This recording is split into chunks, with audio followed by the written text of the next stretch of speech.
want you to hit me as hard as you can.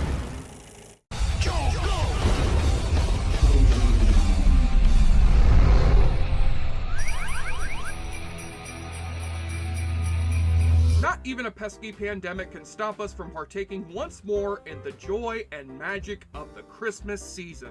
And I, for one, prefer to look at the bright side of having to modify our holiday plans around the coronavirus. You don't have to fight with anyone at Best Buy over buying your kids a PlayStation 5. You don't have to argue over politics with your grandparents at the dinner table. And we've got plenty of streaming services offering some Yuletide cheer from the safety of our homes. But even with all the new holiday specials streaming out there, let us not forget the tried and true holiday classics that we watch every November and December. Specifically, the 1990 family comedy that celebrates its 30th anniversary this year, the one and only Home Alone.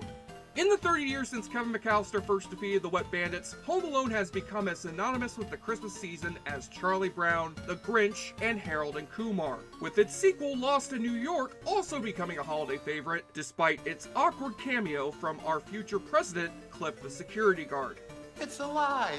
But as those who've seen my review of Home Alone 4 will know, this franchise did not stand a chance after losing the smart-ass charisma of Macaulay Culkin. And this should have been apparent after the failure of the first of its 3 Culkin-less sequels in 1997, with Home Alone 3.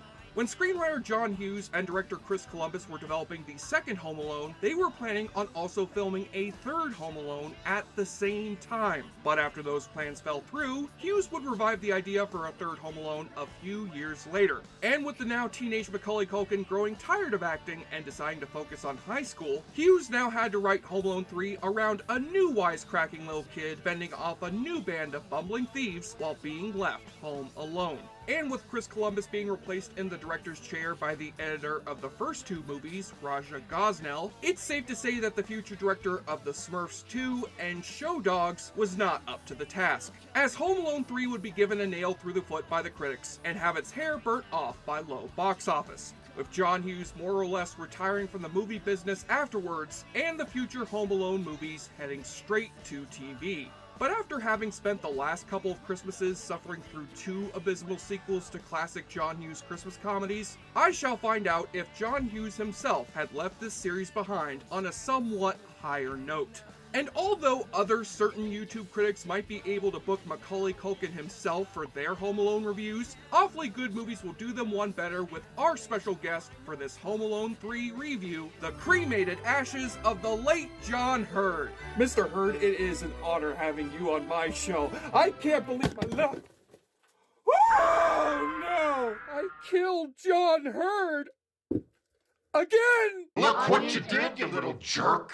Guys, I'm drinking booze and watching a rubbish movie. You better come out and stop me before we put the wet in Wet Bandits by playing the awfully good drinking game. Take a double shot for the one and only time you're gonna hear the classic Home Alone theme by John Williams over the opening title card, as we open our film not in the suburbs of Chicago, but rather the exotic metropolis of Hong Kong, where the head of a North Korean terrorist group is ordering a spy named Peter Beaupre to steal a microchip for them that will allow their missiles to go undetected on radar. Not a plan, but the chip itself. Whoever possesses this chip could dominate the entire region. Oh, I'm sorry. I believe I've made a mistake. This must be the opening to the James Bond holiday special, because it sure as hell doesn't feel like the opening to a Home Alone movie. Unless, of course, this movie will involve the government enlisting Kevin McAllister's tactical mastery of traps to save the world from nuclear annihilation by throwing a paint can at Kim Jong-un. But no. The actual plot is far stupider than that, as Beaupre and his gang of spies hide this stolen microchip inside of a remote-controlled toy car. We'll slip it right past airport security.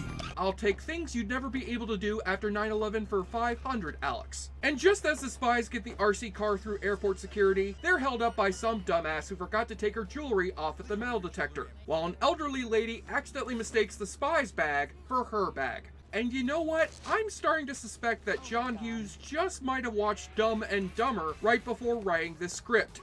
It has to be on a plane. Eeny, meeny, miny, moe. We are going to Chicago. So after the spies track down the elderly lady's location in the Chicago suburbs with the help of their high-tech computers, we meet the boy who will be taking over as this sequel's young hero, Alex Pruitt, played by the similarly named Alex D. Linz. And yes, I know I referred to him as the Liar Liar Kid in my Home Alone 4 review. The Liar Liar Kid, which was wrong. The Liar Liar Kid actually starred in another terrible sequel to a John Hughes family comedy, while this kid went on to become Max Keeble's Big Move, and the kid from Home Alone 4 went on to do Who Gives a Fuck. Now moving on, young Alex is earning some money by plowing the snow out of the driveway of the aforementioned old lady who lives across the street from him. And before any of you think this movie's gonna turn out to be the origin story of Old Man Marley, I must inform you that this elderly lady, Mrs. Hess, will actually be this sequel's equivalent to Old Man Marley / the Pigeon Lady. But where those two characters were actually really nice people who were simply misunderstood, Mrs. Hess is in fact a genuine Elmira Gulch level old biatch. That'll be no charge, Mrs. Hess. So you can tell the neighborhood I stiffed you on a snow removal job? So silly, inconsiderate boob who took my bag. I left my bread in San Francisco. And while you're still puzzling over that inexplicable reference to a Tony Bennett song, Mrs. Hess pays off Alex with the RC car she mistakenly took at the airport, and the boy heads home to the rest of the fake McAllister family, where not only do Alex's mom and dad look like the alternate universe versions of Catherine O'Hara and John Hurd, but his brother literally has the same spiky haircut and messy room that Buzz McAllister had. And his snarky sister is Scarlett Johansson, the little girl who would later grow up to be the star of such classics as The Nanny Diaries, The Spirit, and We Bought a Zoo? Why the hell couldn't we have a 12-year-old Black Widow dispensing with these bad guys instead? When Alex decides to investigate the itch that's been developing on his chest, the boy discovers he's come down with a disease that hits most kids sooner or later: body herpes, or as it's better known, the chicken pox. Alex slammed the toilet seat down on his thing again. I gotta go. My kid slammed the toilet seat on this thing again. Mother of God, Mr. Toilet Man has struck once again! I need that baby! So now Alex must stay home from school the next few days while his mother works from home to take care of her sick son. And while the concepts of quarantining yourself with the disease and working from home are well familiar to us in the year of 2020, I'm not as familiar with the idea of a Home Alone movie that apparently does not revolve around Christmas. Because even though Home Alone 1 and 2 are synonymous with the holidays, John Hughes has decided that the third Home Alone should instead take place right after Christmas, as evidenced by the decorations that are still visible on the houses and the casual references to Christmas in the dialogue. Christmas trees. Not this Christmas, but last Christmas. They invite me into their house for a holiday eggnog? Well, of course not. Now, I'm not saying that a movie franchise which originally revolved around the holidays can't successfully work without the Christmas angle. It certainly worked for Die Hard 3 and Gremlins 2, of which Home Alone 3 happens to share a cast member. However, the posters for Home Alone 3 specifically touted its release date of Christmas. Don't get people's hopes up for another Christmas-related Home Alone movie when it hardly involves Christmas at all. Or better yet, don't fucking make another Home Alone movie. Just save us all some trouble. And while Kevin was left home alone after wishing for his family to disappear, Alex Pruitt is left home alone through the far less dramatic device of his mother having to go to her office for a few hours to prepare a big presentation. I'll be gone an hour at the very most. What do I do if there's a tornado? They don't happen in winter. Social unrest? Oh wait, social unrest? What the hell is this kid planning on? Holy shit, he's found a sniper rifle under his brother's bed? This kid is gonna go out and pull a Charles Whitman out on the streets of Chicago. Forget all those jokes about Kevin McAllister growing up to become the Jigsaw Killer, because this kid is well on his way to becoming the fucking Joker. Gotcha. Actually, Alex passes the time by using his telescope to survey his next-door neighbors, alongside his pet mouse, Doris, while wearing a Darth Vader helmet in the hopes of being that little shit Jake Lloyd for that Anakin Skywalker role. And Alex finds Beaupre breaking into a house across the street looking for the toy car, as his fellow spies walk on the streets looking out for any authorities. And after Alex calls the cops on them, Beaupre and his cohorts make their getaway.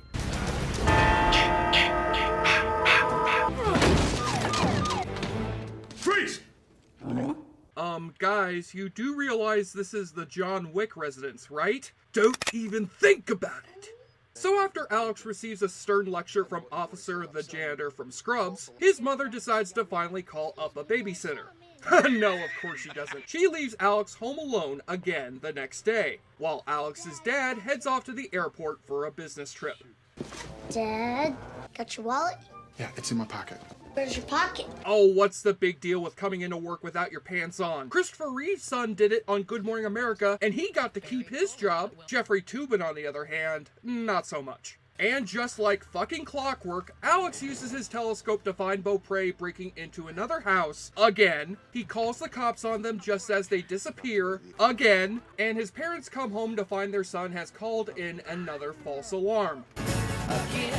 Are we sure this is a sequel to Home Alone and not fucking Groundhog Day? This is the second time in 2 days that you've called the police. It's a very serious matter when a person calls the police. By the way, my favorite band of all time is The Police. And my favorite song of all time is NWA's Fuck the Police. I'm sorry, son. I have a medical condition that forces me to end all my sentences with the words, the police. And it's called diabetes. Now, although most of John Hughes' scripts during the 90s were just different variations on the Home Alone formula, you would hope that Hughes would put a little more work into his final script for an actual Home Alone movie, especially since he has a whole new cast of characters to make the audience invest in. But I don't give a single damn about any of these people. And the problems start at the top with our new child hero, Alex D. Linz. This kid may be likable enough and a decent enough actor for his age, but he's just a run-of-the-mill 8-year-old boy who would be better suited voicing Linus on a Charlie Brown special. I didn't recognize anybody but the dog. He looked just like Johnny Allen's dog, so I called the police. I can't believe him setting up ingenious traps like I could with Kevin McAllister, let alone setting up a video surveillance system attached to the back of his RC car. Sure, an 8-year-old would be able to do this nowadays with just a drone, but using a VHS camera that broadcasts through a rickety analog TV back in 1997? I don't think so. As for our new gang of bad guys, they cannot lift a crowbar up to the hilarious bickering between the original Wet Bandits. Aside from their leader Beaupre, we've got Earl Unger, the smart ass of the group, who's like if Sam Rockwell was played by a long-haired Sacha Baron Cohen. Tomorrow, whack every kid in the neighborhood, burn them all. And look for that stupid car. We've got Burton Jernigan, who's played by the orchid-growing agoraphobic from Twin Peaks. And we've got Alice Ribbons, who happens to be the very first female villain of the Home Alone franchise. So you can suck on that broken glass ceiling, Missy Pyle. Although these four are very good character actors whom you've seen in dozens of movies and shows, none of them are as adept in comedic slapstick as Joe Pesci and Daniel Stern were, even as the movie tries hard to have them emulate the Three Stooges. I'm heading to work. And while it made sense that two low-level thieves like Harry and Marv were complete morons in dealing with this kid, these spies are awfully moronic for some alleged masters of espionage. Whether it's being unable to spot an RC car jumping over their heads, being distracted by a TV which is playing the third installment of the Angels with Filthy Souls franchise, Angels with Filthy Souls presents Hobbs and Shaw, or mistaking the voice of a parrot for that of a woman, when Alex uses his brother's wisecracking talking parrot to pose as his mother over the phone. Hello, this is Karen. Hi, how's it going? Oh no, the mother's name is Karen? Well, no wonder her son loves to call the police so much. Like mother, like son. Let me speak to your manager. Ah! So after Alex discovers the microchip inside of his toy car, and the spies discover the boy's identity and address, the time has come for Alex to give himself an inspirational pep talk before facing off against the bad guys. Just like Kevin did in Home Alone, because that's how sequel. So what do I do? If that means hide, you're wrong.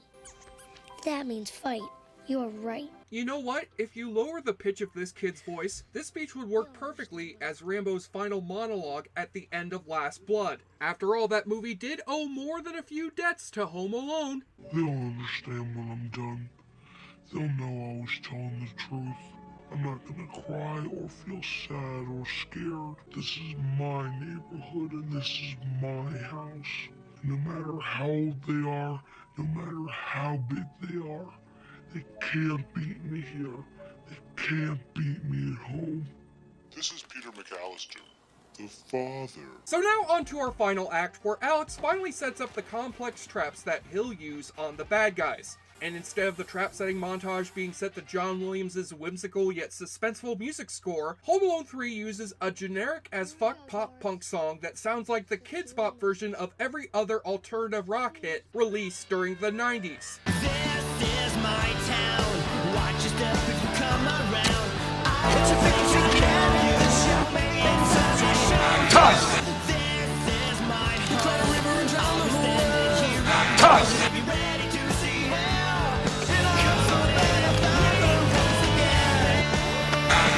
And although Alex's mom finally has the good sense to call over Mrs. Hess to babysit her kid for a bit, Hess is stopped from coming over after Alice poses as a neighbor looking for a package that was delivered to the wrong house. Why are you closing the door?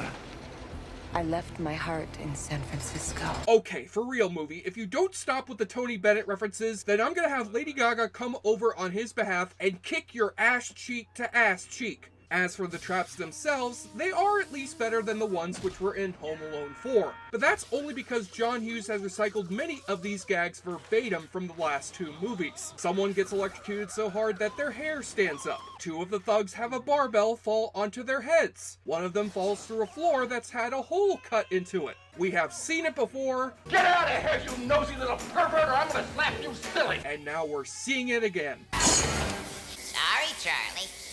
But to his credit, Kevin McAllister would not have gone as far as Alex does when he has one of the baddies' heads meeting the front end of a motherfucking lawnmower. Holiest of shits. Surely that guy's brains ended up splattering over the walls, or he just ends up getting a stupid looking buzz cut. Sure, makes total sense he survived that. And the movie's descent into unfunny cartoon antics rolls on, with the crooks suffering plenty of abuse to both their balls and their assholes, with a couple of toilet-related gags thrown in for good measure. Excuse me, sir, I know Joe Dirt. Joe Dirt happens to be a friend of mine, and you, sir, are no Joe Dirt. This sequel truly feels like the Mega Bloks to the first two movies' Legos, in that they're the cheaper and less fun alternative which you'll quickly grow bored of and never play with again. Meanwhile, Alex's mom is unable to get home right away thanks to a giant snowstorm spreading over Chicago. And this is when the FBI swoops in to inform Mrs. Pruitt that she will be sent to jail for her negligent parenting, while her son is sent to juvie and her daughter is sent to become a top agent for S.H.I.E.L.D. Again, just kidding! We think he intercepted a top-secret electronic device stolen from a Defense Department contractor by a group of international criminals working for a North Korean terrorist organization. And it was upon realizing the stupidity of that line of dialogue that John Hughes stopped writing his screenplay and walked up from his chair to the ocean outside his beachfront home, where he waded into the water and let the tide take him out to the endless sea. Back at home, Alex makes his getaway with the microchip in his hands, with Unger and Jernigan chasing after the boy by jumping onto a trampoline, and Alice being tricked into thinking he's inside the dumbwaiter. And I'll give you folks one guess as to how things turn out for these three. They do not go well, and the same can be said for this very film. And just as Alex comes to save the unconscious Mrs. Hess in her garage, Beaupre gets the jump on the boy and demands he give him the microchip. Give me the chip. It doesn't belong to you. It's not yours. Oh yeah, now the movie's starting to grow some balls. Shoot that little kid! Shoot that little kid! That's not your gun. This is your gun. Oh, fuck! The kid's got the gun now? Well, that's even better! Shoot him in the dick! Shoot him in the dick! Gotcha. Aw, damn it. It was just a bubble gun. Come on, movie. Can't you kill at least one person? Preferably the director before he goes on to make Beverly Hills Chihuahua? So while Alex and Mrs. Hess have their narratively mandated bonding session together, the FBI finally arrives to take away the defeated shitty bandits. You get it? Instead of the sticky bandits, it's the shitty bandits, because one of them had bathed in shit. But you're a hero. This is very cool. Very cool. Very cool. By the way, how is it that North Korea got mad at our country for portraying them badly in Team America and The Interview, and yet Home Alone 3 portrays them as being able to hire only the dumbest fucking spies in the world to retrieve their missile chip, and they don't seem to mind that? Even Dennis Rodman would have had a better shot at getting this microchip than these four morons. But hey, perhaps the film can redeem itself at the very end. After all, we remember how touching those endings were to the first two, reminding us of the kindness and generosity that lies at the heart of the Christmas holiday. Well, fuck that noise, because this ending has Alex's dad coming home to give his son the very same RC car which caused so much trouble. Oh, wonderful, we've learned absolutely nothing! Gentlemen, start your engines. You know what? That is funny. Especially when you realize that when North Korea hears their microchip retrieval was stopped by an 8-year-old boy, they're gonna hire a shadowy assassin to come over to his house and shoot the boy dead in cold-blooded retribution. Bullseye. Keep the change. You motherfucker, you. One of the original plans that John Hughes had for Home Alone 3 was to replace Macaulay Culkin with his brother Kieran in the role of Fuller, which, considering how Kieran would become a big star in his own right, could have turned out great. But without Fuller on board, it's John Hughes who ends up weighing the bed here instead, with a bland and recycled script that literally feels like something he wrote in his sleep. Sure, Home Alone 4 was the very bottom of the barrel, but at least it made me feel something, while Home Alone 3 is like eating cardboard and ice cubes for 100 minutes. I'll give it credit for having some kind of production value and a not entirely bad performance from its lead star, but it's truly a sad end for John Hughes' largely great career that you shouldn't bother watching alongside its superior predecessors this holiday season. And I'm not that optimistic for the upcoming Home Alone reboot coming next Christmas to Disney+, even if it does star the kid who played Yorkie in Jojo Rabbit, as well as Macaulay Culkin reprising the role of Kevin McAllister? Well, that news just enlarges my shriveled heart at the end of this horrible year. There is still some hope left for Christmas 2021, baby! And on the nudity watch, there is a little bit of suggested boobage from a cardboard lady that Alex uses in one of his traps. Also, aside from future hottie Scarlett Johansson, the actress who plays Alice Ribbons, Raya Kilstead, is fairly easy on the eyes. I wouldn't be surprised if she ever auditioned for Catwoman, after seeing her impressive gymnastic skills and the strangely erotic way in which she ties Mrs. Hess to a chair. I certainly hope that you're not fond of that little boy across the street. Well, great, now I just want to watch Batman Returns again, probably because it's a sequel that legitimately has more to do with Christmas than Home Alone 3 does. On the enjoyableness continuum scale from Bull to Bruce, Home Alone 3 is what the French would call Les Incompetents, which translates into a less bad John Hughes sequel than Christmas Vacation 2, and travels with John Candy's Polka Band all the way to a 3 out of 10. Terrible Home Alone sequel? You got it.